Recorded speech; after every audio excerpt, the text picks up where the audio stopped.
Hi, hi, hi. It is time to go all the way back to the beginning, courtesy of 2010's Cozy, because I would have been deep in my emo phase by this point, like deep in my emo phase. So we are going to go back and see everybody looking so young and hopeful and optimistic, sort of, at the very beginning of Sister Wives back in 2010. So if you're new here, hi, my name's Cozy. I like to snark on Sister Wives here on YouTube. I do like to remind you that this video is for entertainment purposes only. These are not facts. They're just my opinions about public figures sharing their lives publicly on television. Please take everything I say with a huge grain of salt and not as factual information. Cool? Cool. All right. So I'm very busy. I've been making some things and my hands cannot stop for a second. Sorry, folks. We are going to talk about Sister Wives while I crochet some dishcloths because your girl wants to go to a farmer's market here soon, and a handful of dishcloths ain't gonna cut it. So we're gonna get into Sister Wives. All right, so we start off meeting Kody, and he is driving around in that little two-seater car. And let me tell you, y'all can argue it's got a back seat. Guys, anybody who's been in a car like that, we know it's not a real back seat. It is like a bench you can put things on. There's no room for legs. There's no room for somebody to sit behind you. Forget it. This man should have been driving around in one of those big giant vans, you know, the ones that fit like 48 people. What are those? Not buses, but I feel like they're called like conversion vans or something. I'll be honest, around here, a lot of people call them Mennonite vans because that's what the Mennonite communities drive. I don't know what they're actually called. If y'all know, please tell me, because I actually need to know the name of the vans for real. So we meet him. There's an explanation. The family's currently consisting of 3 wives and 13 children. Yes, I'm counting truly. We're counting truly. Anyway, so he needed to not be driving a 2-seater, right? Like, I'm just saying, it's always bothered me. It's bothered me from the get-go. I don't care if they bought it, if he won it, if they found it on the side of the road and took it. You need to be driving a big old van. I've talked about this so much, now I really want to go to Amish country for my birthday/anniversary. They're the same day. So that's what I'm going to convince husband we're doing. Anyway, so we get home. Kody heads into Janelle's apartment, which is how we're going to qualify these spaces, because it's basically how the home is built. It's 3 interconnected apartments in one house, right? And when he walks in, there is teeny tiny little Savannah and little Gabe, and they look so adorable. And so Savannah runs up to give hugs and kisses, and then I noticed right away, this is the first time that Kody has had to ask a child for affection. You want to give me a kiss? No, I don't think she does. If she did, she'd have done it. But he says to Gabe, how was your day? And he's like, stub my toe. And it's like, it is such that age for boys where it's like, yeah, anything else in the world could have happened. There could have been a tsunami, but that was the only thing that mattered to him. So that's the only thing he's sharing. So Kody's like, we don't like to use an order, but if you're wondering, she's number 2. And they cut to Janelle, and she is on the phone, right? I'm going to hold my phone case because my phone is recording. She is on the phone just listening, not talking, just listening. And then she shuts it off without ever saying a word, which makes me think either she's listening to a voicemail or that was a fake call because she was not ready to talk on camera yet, which is perfectly fine. She doesn't have to be ready just yet. And so I noticed these two are still relatively awkward around each other physically. Somewhere along the line, I guess that has changed for them, according to Janelle, which is fine. Great. Happy hunky-dory for them, right? So Kody goes to walk away, and oh my gosh, this man's heels click on the floor. Like, his shoes are clicking so hard, he sounds like Ron DeSantis in his high heels. Did I say that? I did. Anyway, so, important moment. I have been paying attention up to this point. His left hand has not been exceptionally visible. It's either been holding Savannah or on the wrong side of the car. So, when he walks into Mary's, he goes to point at something, and we get a very clear shot of his left hand, which is embarrassing because I'm not wearing my rings still because my hands are falling apart with all this dry air. So he points at something. It is not there. No ring. I covered the windows with a sheet to make sure I wouldn't get any glare. Like, I covered the curtains over with an extra sheet. I made sure I was pausing. I had my glasses on. I was getting up close to the screen. Like, everything I could do to make sure that if I were to see it, you guys would know it is not in this shot. So, a lot of people came for me during my short. What I was trying to tell you guys is that it lends truth to the statement that Christine and Mary made, that he had destroyed it after meeting Robin. Because we know all of this was filmed out of order, And it is in episode 2. So, that's all I'm trying to say. Anyway, so we're inspecting Mary's home at this point, because Janelle's home, not a lot of clutter, nothing. You know, we know Christine decorated Janelle's home at one point. So we're looking around, nothing. So let's check Mary's out. Not a lot of clutter, not a lot of crazy, but she really has just that one big window at the back, because the one in the front is covered by the porch. Does not let in a ton of natural light. Her house is really dark, which, you know, remember, she doesn't want to live in a dark house. She wants to live in a house with a lot of natural light. So, you know, this space isn't it. But I did notice that beautiful wood stove in her living room. Not only does she have that wood stove, later on we're going to see a giant fireplace in her bedroom.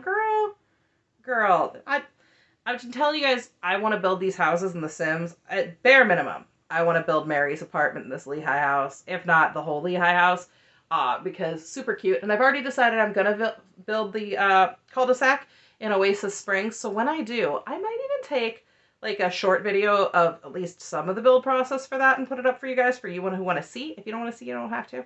But yeah, these just inspire me so much. Kody's mom's house, the cul-de-sac, the Lehigh house. I just want to build them in The Sims. Anyway, so going back to, there's like not a lot of clutter. The only clutter we see is in the open closet where the washer and dryer are. I hate that so much. I hate it. I hate it so much. I don't want, just close the doors. I don't want to see it. Listen, it's her house, and if it works for her, great. But it would not work for me in my house. We're not doing it here. But stark contrast to Robin's house we saw in the Christmas episodes. Good goodness. There was so much clutter. All the stuff on the counter gives me anxiety thinking about the mess on the counter. Not only that, but that stuff is all out and available. Oh, what if a kid touches it? Like, not touches it, but you know what I'm saying. Gives me anxiety. Gives me anxiety. Ariella. Sorry, guys. I stole that apparently from a different podcast. Sorry. Ariella doesn't need to be touching all of Kody and Robin's medications and supplements and everything. Anyway. So, we pan over, essentially, and Mary is coming up the stairs followed by her child from Christine's apartment. And I wonder, were they looking to see if Christine had the snacks? Because Christine's got the snacks. I wouldn't blame them for being down there. I'm a snack girl, too. I love me a good snack. I love me a good snack. So he and Mary hug awkwardly, but not awkward like he and Janelle interacted, more like camera shy awkward, like, ooh, you know, we don't really do a lot of PDA, and this is kind of uncomfortable. And we know from the book that Mary and Kody used to do a lot more PDA, but it seems like that's kind of toned down at this point. But we also know that by this point, they were very much so struggling. They said it in the book. They've said it from now. They were very much so struggling at this point. So it makes sense that things would be a little bit awkward. Then a wild Payton appears, much like a little Pokemon, and we head downstairs to meet Christine. And he introduces Christine and Truly, and Isabel and Gwen are hovering so excitedly around Christine's belly, just super excited to get a little sister. I love it. And we get our first couch interview. No wedding ring on in the couch interview. None. Now, I know that these are not filmed in order. These were definitely not filmed on the same day, but it does look like, I'm trying to figure out when some of them are filmed, because Christine does still look very pregnant in these, which makes me think that these were filmed before the wedding. And there are other ones where she looks like she's starting to bounce back, but this one, she still looks pregnant to me. I'm not sure, though. And this is short hair Mary, which becomes kind of a timeline issue later on, because we are going to catch glimpses of long hair Mary, but this one's short hair Mary. So I'm not sure where in the timeline she cut her hair. I can tell you now that in the episode with Robin's birthday party, her hair is long at the birthday party, and Robin's birthday was in October. So this was filmed after October of 2009, but when, I don't know. Just giving you that detail. So, long hair Mary, blah, blah, blah. I lost my train of thought. So, okay. So Kody's going through his spiel about how long they've each been married to each other. For Mary, 20 years, Janelle, 17, Christine, 16. And he says, this is where he says and I fell in love again and again and again, right? And where Mary called him out recently and was like, and fell out of love again and again and again. And I was like, okay, that's funny. We get the pictures of the moms and their kids, and I've noticed how much Aspen and McKelty looked alike back then. Like, a lot. I don't feel like they look as much alike now. Like, they still look alike, but not like they did back then. And then Gabe and Gwen still look like could be real twins, and I am absolutely amazed at how much Hunter still looks the same, but Garrison seems to have changed quite a bit, because I feel like Garrison looks a lot more like Hunter now than he even looked back then. And they show the layout of the house, and they explain where each person lives, which I already went over, and they talk about how the house was built by Polygamous. Now, at this point, I think a lot of people have shared the previous owners of the home appear to be the Jessups. And by the Jessups, we mean, yes, Robin's ex-husband's family or Christine's family. Because if you'll recall, once again, Preston Jessup and Christine, we'll say Allred at that point, are first cousins. Okay, so I'm not great with document searches. I'm going to admit fully right here and right now, I cannot place where that came from, who belongs where, if that person is actually related to Preston. If you guys are good with those kinds of things or feel comfortable, you are welcome to do that looking on your own. I don't even know where to go to search. I'm going to be 100 with you. I'm not going to make up stories. I'm just going to tell you what I've heard. But that does mean that a lot of people have speculated that Kody and Robin would have known each other from before because of the house. Now, I want to point out Robin was in Montana with Preston, not in Utah at that point, when he would have purchased the home from the Jessup family. So I don't know. I kind of call shenanigans that the house would have been the impetus. Because having a relative in common wouldn't necessarily mean you would have been involved in the sale of a home if you weren't directly related to that individual. However, it does seem more likely that they would have run into each other potentially at a family event hosted by Christine's family, since they're all family. Can I guarantee that either? No, absolutely not. I don't know the answers to these questions. Janelle mentions that everything is separate living spaces but interconnected, so they can function as a whole but with their own autonomy. And they explain to us how the kids have never known anything different because Christine married Kody 3 months before Logan was born. So I want to think about how quickly how much emphasis Kody put on how quickly he and Christine married. Right? He's like, our courtship was really, really short. But in all honesty, you guys were friends for 3 years before you ever even considered courting her, which means you had plenty of time to get to know her in some capacity. Frankly, I think you had more time to get to know her than you probably even had to get to know Janelle, because, yeah, Janelle was Mary's sister-in-law, but that doesn't mean you guys were constantly all around each other. It just depends on how close the family was. But we also know that in Christine's eyes, this would have meant she needed to get married quickly when he proposed, because she needed to be there to be in the family before Janelle had the baby. Because we know that Christine is pretty much the only person who truly grew up in polygamy. Yeah, Mary lived it from about 5 onward, but her dad's wives, we don't know the whole story with that. We really just don't know. It sounds like several times people left, and we don't know everything. Anyway. But Christine really, truly was born into it and grew up in this. And so she would have had a great idea of how this was supposed to work for a plural wife. Meaning, let's get this done because his wife is about to have a baby and I need to be there to help mother the child, to be integrated into the family, to be ready to take care of things the way that a plural wife should. And of course, her views on this would have been significantly different than Kody's or possibly even Janelle's would have been. Mary might have settled into the idea a little bit better, but we know that she was uncomfortable with the idea of Christine because she felt like that was the more romantic relationship. So Kody's like talking about how in today's time, Kody's talking about how they had different ideals. But what if it wasn't that they had different ideals? What if it was that Kody, as an outsider who'd only been living polygamy for maybe 4 years at this point, really didn't understand what it was supposed to be like? Because he's already admitted that he married Christine for her polygamy royalty name.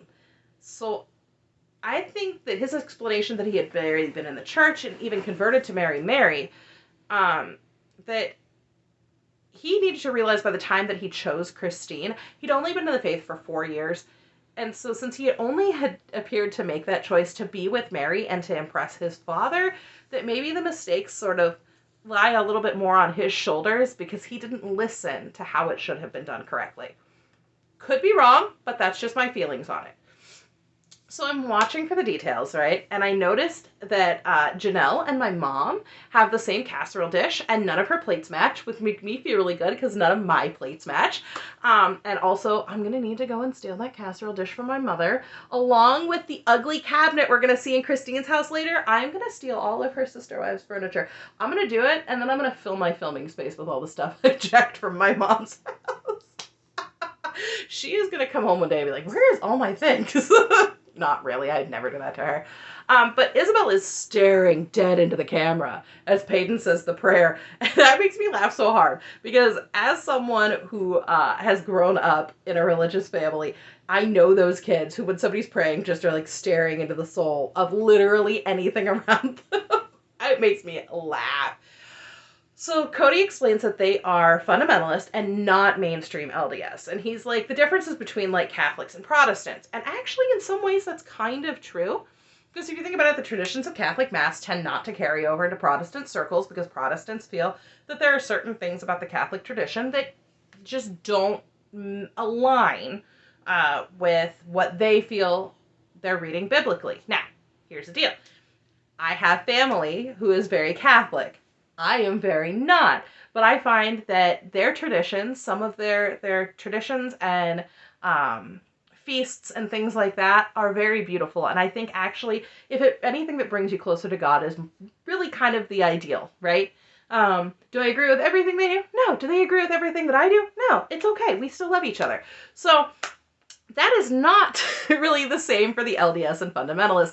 The LDS do not approve of polygamy from the fundamentalists, and they aren't really feeling as much live and let live with that kind of stuff. That's not the vibe they're looking for. So he does go on to explain that he was not raised in polygamy, that his father converted when he was around 20, and somewhere in between the time of that conversion and Kody marrying Janelle, Wynn took his second and third wives. The third being Janelle's mother. So if you did not know, Wynn did have a second wife. I did not deep dive into her life. I will not share any details about her because she elected not to be on the show, and I prefer to allow her the privacy that she clearly wanted, but she was named in his obituary, so that's the only reason I bring it up.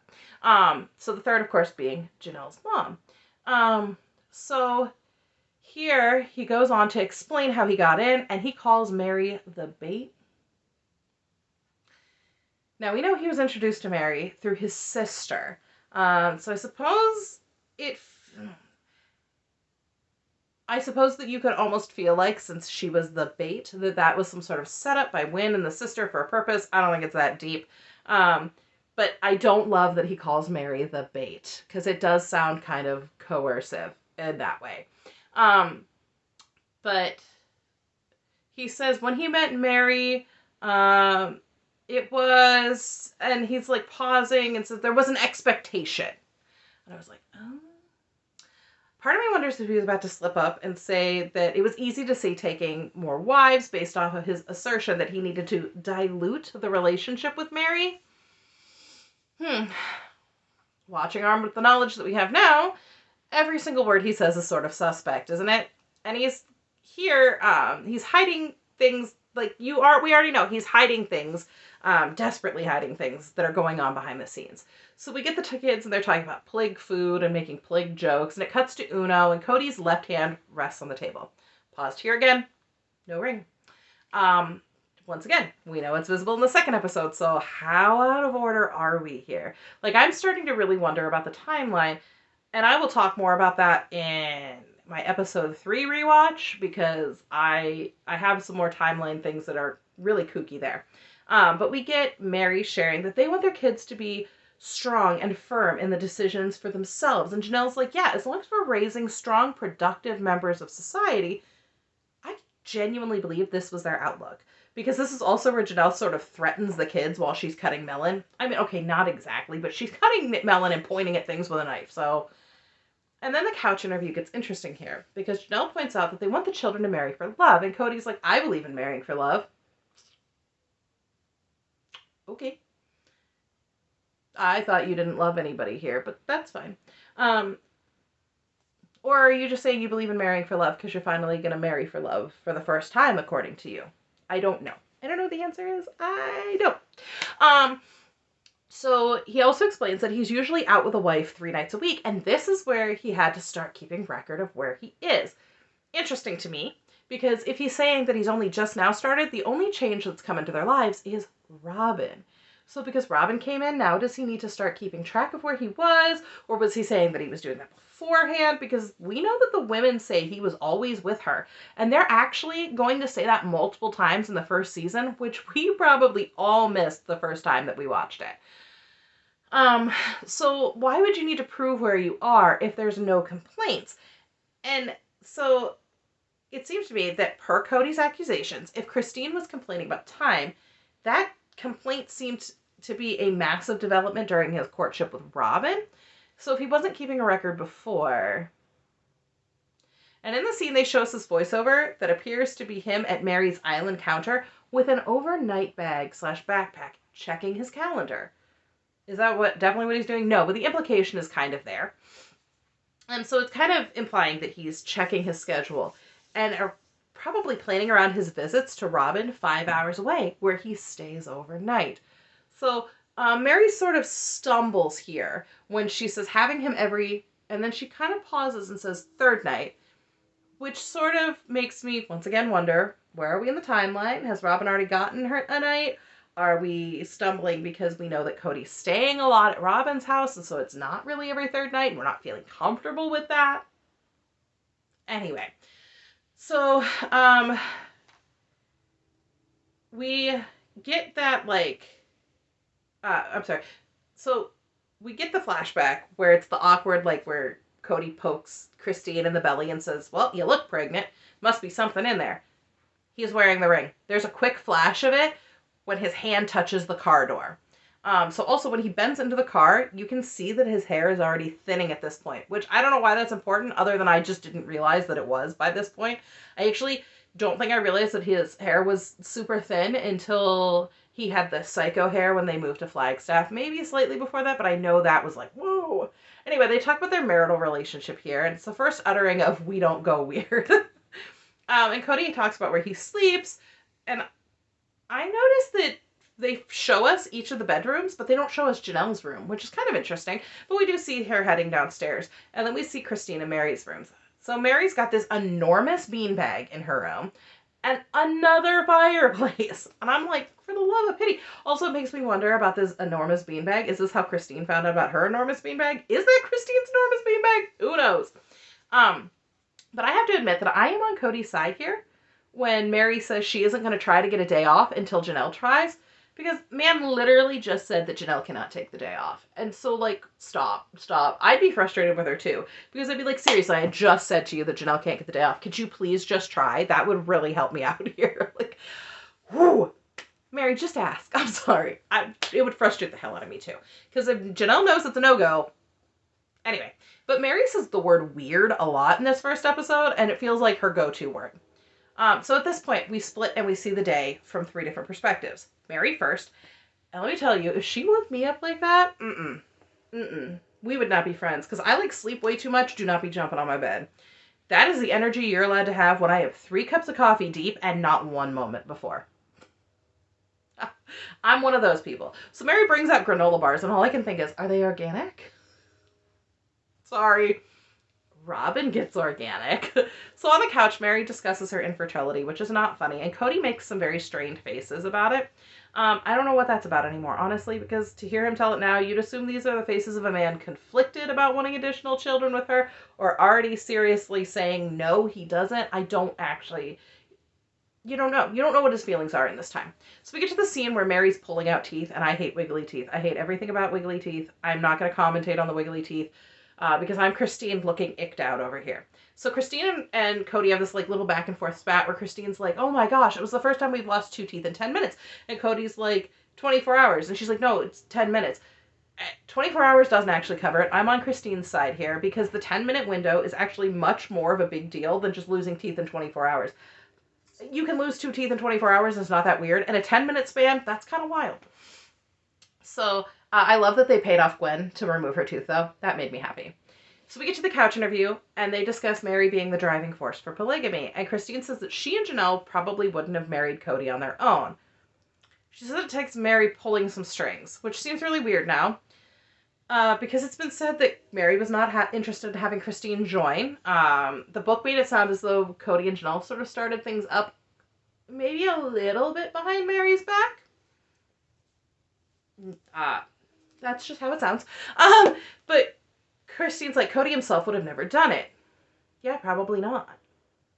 Probably not. But now we have the hindsight of Kody saying he never wanted to marry Christine, so let's assume all that is true. Well, then the idea that Mary didn't want Christine to join the family must be false.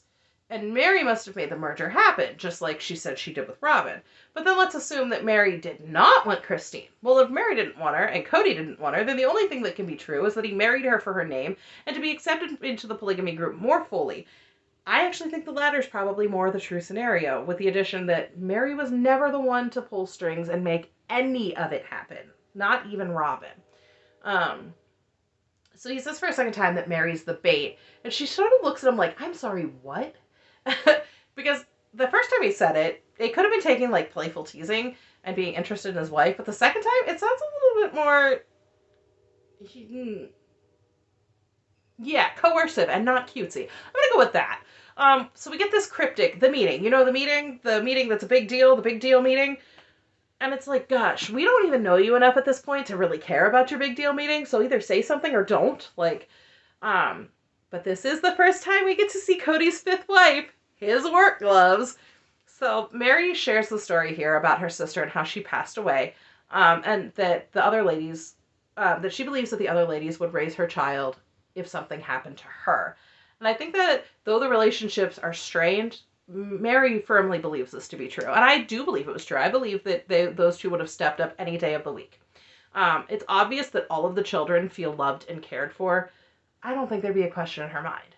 So we get to spend a little time with Janelle, and she's getting ready to head off to work. She mentioned she works nearly like 12 hours a day, and that's a lot.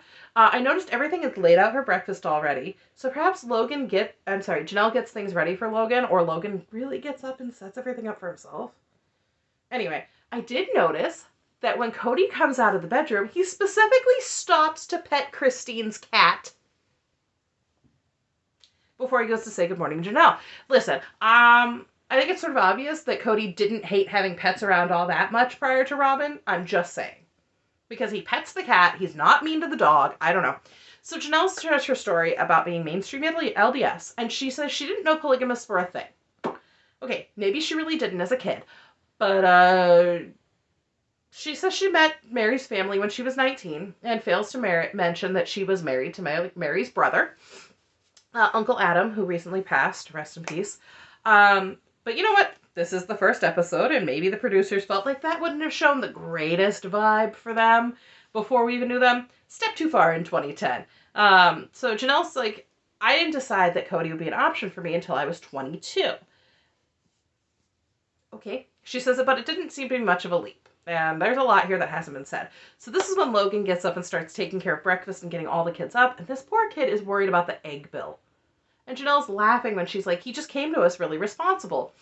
Well, I guess I'm glad he did, because I don't think that Kody did. So here's where Janelle says something I know I didn't catch back then. She's like, we all have to work.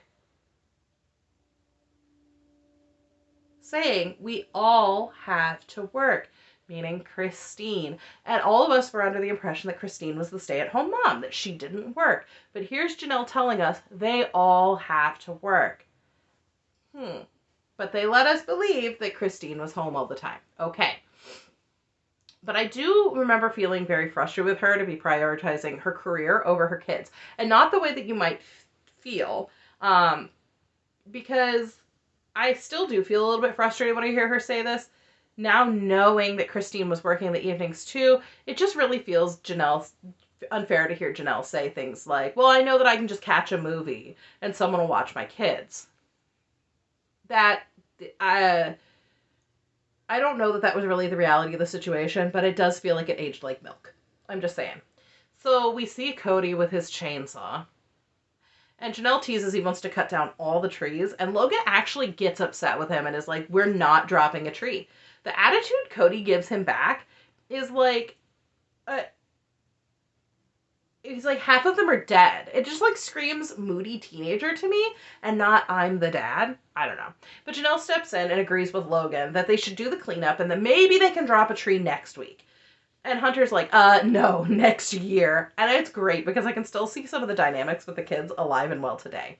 Because that feels like a very Hunter thing to say. So they talk about Mary's dog, and Chanel's like, yeah, I found it and brought it home to her. And Kody talks about growing up with dogs.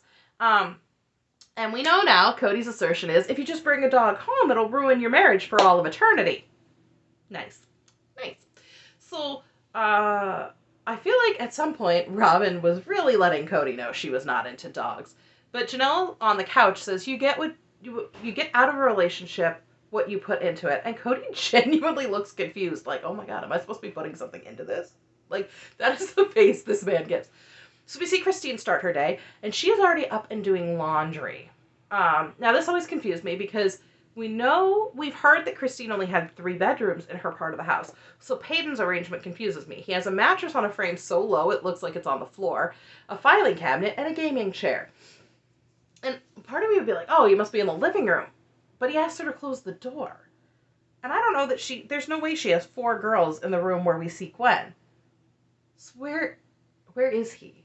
If anybody knows, if he's ever spoken about it, I don't know. But his room also seems to have absolutely nothing personal in it.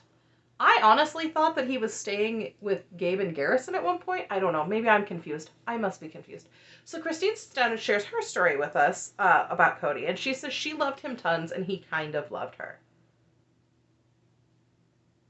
Now listen, that sounded weird back then. But hearing it now, it actually broke my heart to hear her say it. It broke my heart to hear her say that, because I feel like she's being the most honest of anyone and trying to tell us that she's struggling and how unhappy she is without ruining what they have. It feels like she's the only one willing to be this deeply honest with us. She said it took them years to decide they wanted to be married. Once again, they were friends for years, so for Kody to insist that their courtship was way too short is kind of silly. They spent time getting to know each other. They knew each other as friends first, and that's kind of what the rest of the world does. We get to know our partner as a friend before we decide to marry them. In some capacity. Yeah, granted. That's why they're called boyfriend and girlfriend, because you get to know them as a friend before you decide to wife them up or husband them up. I don't know. I guess that would be the way. So Kody made it clear in the book and in his actions that he was not really interested in being married to Christine, past the name recognition that she was going to bring for him. And in my opinion, he brought her on in the hopes that it would make him more than he was. And when it didn't do what he'd hoped, he kind of lost interest in her.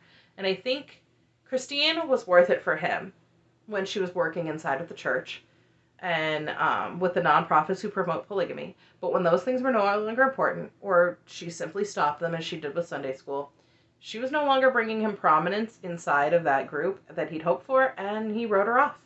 Because she explains she knew this was going to be her lifestyle from the get-go. She always wanted to be a third wife. She didn't want to be the first wife alone with him.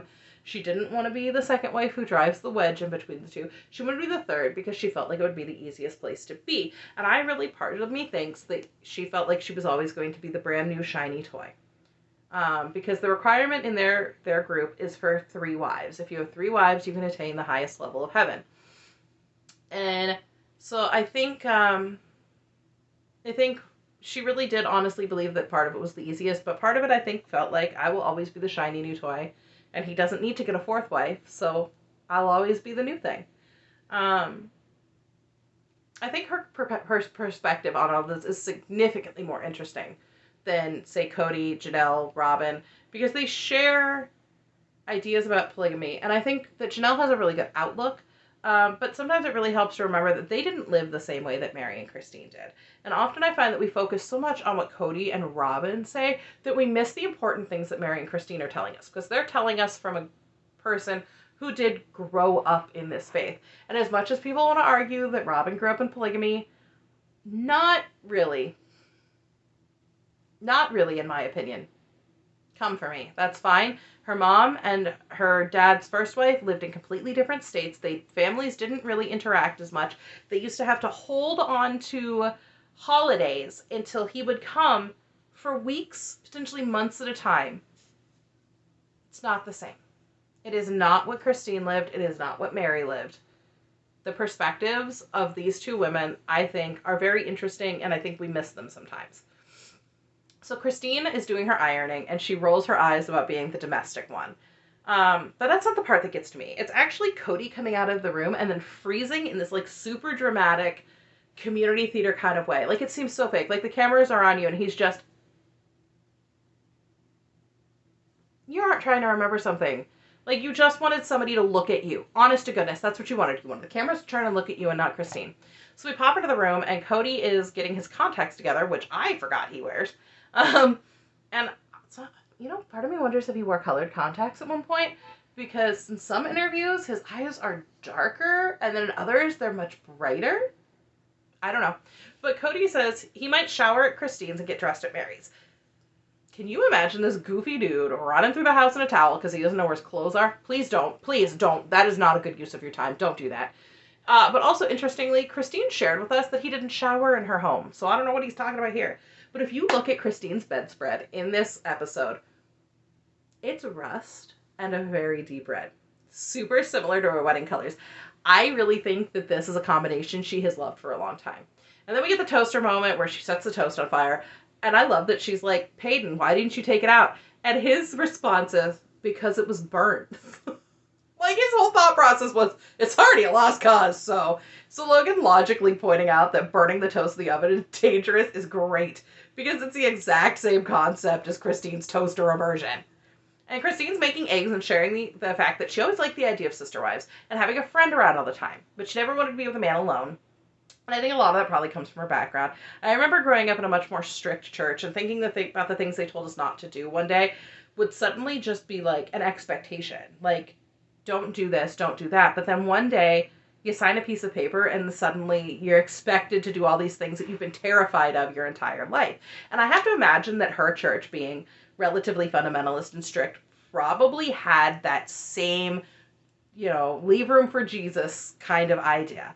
And when I started going to a church where I learned that you don't have to be afraid of things, you just have to set healthy boundaries, know when to say no, and that you actually do have control over yourself, your voice, and your life, everything changed for me. And I feel like it's going to take time for, especially Christine, but probably Mary too, to have, and I mean time over the series, to learn that you are allowed to say no, that there are boundaries that you're allowed to set, and that it is healthy to have good relationships with the people around you. Because it does lift a huge weight when you realize, oh, wait a minute. The Bible doesn't tell me to just, like, abstain from everything. It tells me to have healthy relationships with those around me and to know where my boundaries are. It gives me guidelines, but it tells me I need to know. So I feel like it always kind of made sense to me that Christine would want the sister wives more. There's less fear in that. So now she's going to tell us the infamous line about a girl coming into the family and only wanting the man and not the sister wife, or not the family. And I know people say now that it was a warning about Robin, but I think Christine is very much so pointing out to us who she is. That she is not the woman who came into the family and only wanted the man. She wanted the whole family.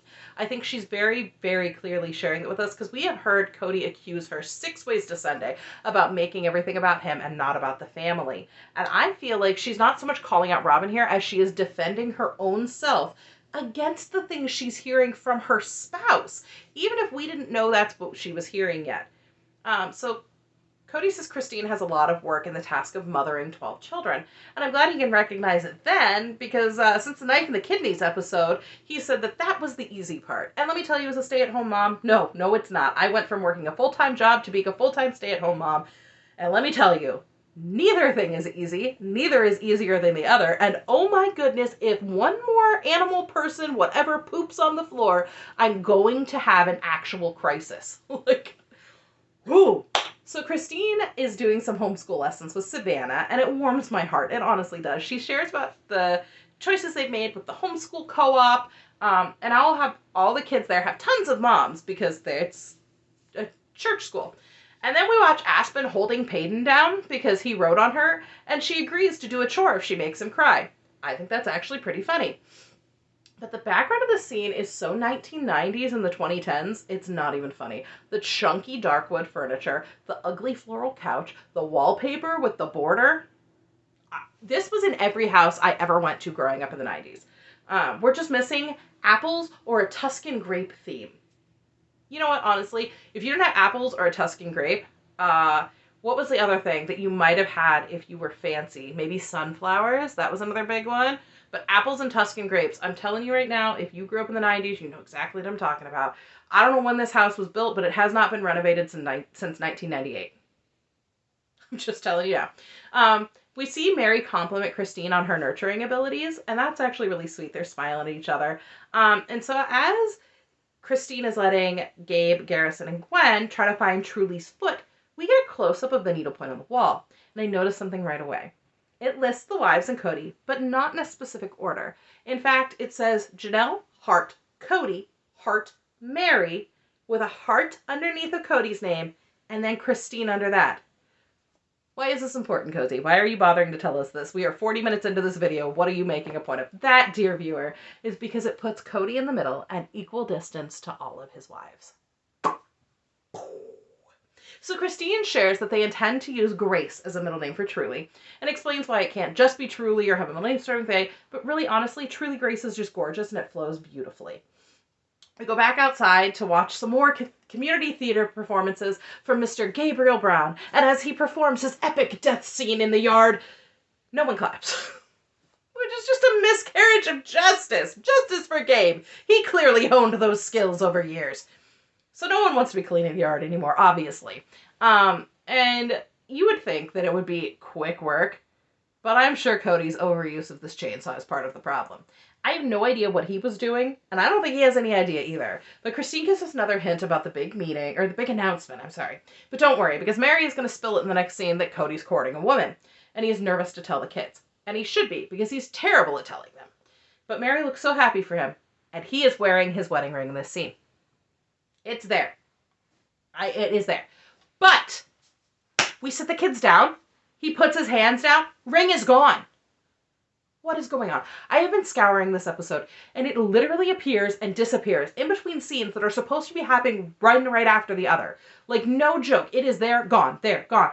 It's like he suddenly took it off for the kids' benefit or something. I don't know. I genuinely cannot figure this out. I don't know if me getting this animated makes you understand my confusion, but it just keeps appearing and disappearing.